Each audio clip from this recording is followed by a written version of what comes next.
بلکہ وہ جو انسان کو کمزور بھی کرتا ہے اور مضبوط بھی، مگر ساتھ ہی خوف بھی بڑھ رہا تھا۔ آفس میں افواہیں، نظروں کے سوال، ہم محتاط رہنے لگے، کبھی کبھی ضرورت سے زیادہ۔ ایک دن باس نے مجھے الگ بلا کر کہا کہ کبیر کے قریب رہنا تمہارے کیریئر کے لیے ٹھیک نہیں۔ میں نے پوچھا کس طرح؟ اس نے جواب نہیں دیا، بس مسکرا دیا۔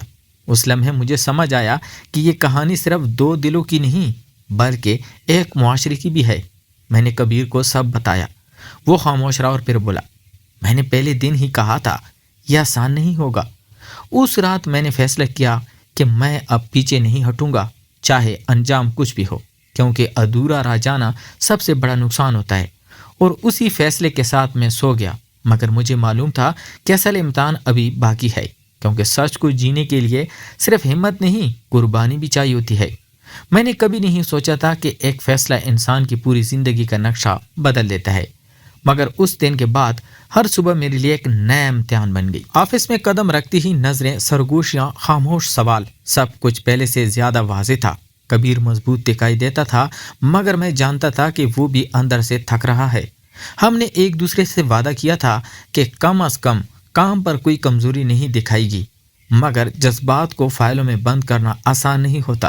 ایک دن کمپنی نے ری اسٹرکچرنگ کا اعلان کیا اور کبیر کا نام اس لسٹ میں تھا، جیسے باہر بھیجا جا رہا تھا۔ سب نے سمجھا یہ بزنس فیصلہ ہے، مگر ہم دونوں جانتے تھے کہ سچ کیا ہے۔ میں نے پہلی بار خود کو بے بس محسوس کیا۔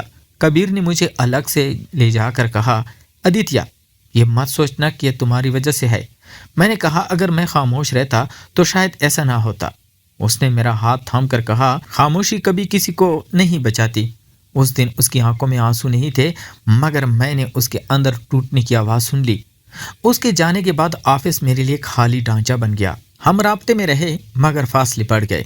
وہ دوسرے شہر چلا گیا، نئی ٹوکری، نیا ماحول، اور میں وہی رہ گیا جہاں ہر چیز اس کی یاد دلاتی تھی۔ راتوں کو ہم لمبی کالز پر بات کرتے، کبھی ہنستے، کبھی خاموش ہو جاتے۔ ایک رات اس نے کہا، آدتیہ، میں نہیں چاہتا کہ تم میری وجہ سے اپنی زندگی روک دو۔ میں نے جواب دیا، زندگی رکتی نہیں، بس شکل بدلتی ہے۔ مگر سچ یہ تھا کہ میں ڈر رہا تھا۔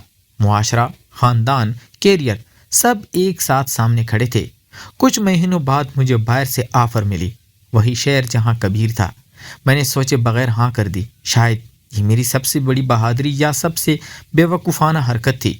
جب میں اس شہر پہنچا تو ہم برسوں بعد ملے۔ کوئی فلمی منظر نہیں تھا، بس دو آدمی جو ایک دوسرے کو دیکھ کر سانس لے سکے۔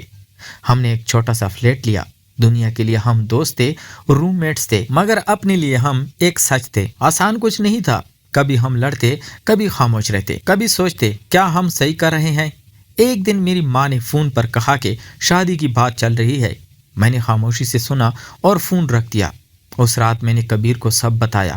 وہ دیر تک کچھ نہیں بولا، پھر کہا، آدتیہ، اگر تم جانا چاہتے ہو تو میں تمہیں نہیں روکوں گا، مگر اگر روکنا چاہتے ہو تو میں تمہارے ساتھ ہر قیمت پر کھڑا ہوں گا۔ اس لمحے میں نے پہلی بار واضح طور پر دیکھا کہ محبت کیا ہوتی ہے، وہ جو باندھی نہیں، آزاد چھوڑتی ہے۔ میں نے ماں کو سچ نہیں بتایا، مگر میں نے وقت مانگا۔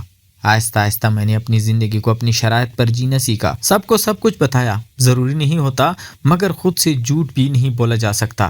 سال گزرے، ہم مضبوط ہوئے، زخم بھرے مگر نشان رہے۔ کبھی کبھی ڈر اب بھی آتا ہے، مگر اب ہم اس سے بھاگتے نہیں۔ ہم جانتے ہیں کہ ہمارا رشتہ دنیا کے سانچوں میں فٹ نہیں بیٹھتا، مگر ہماری حقیقت میں پورا اترتا ہے۔ میں آج 30 کے قریب ہوں اور کبیر 35 کا۔ ہم کوئی مثال نہیں بنے، کوئی انقلاب نہیں لائے، بس اتنا کیا کہ خود کو قبول کیا۔ اس کہانی کا انجام خوشی یا غم کے خانے میں فٹ نہیں بیٹھتا، کیونکہ زندگی ان خانوں سے بڑی ہوتی ہے۔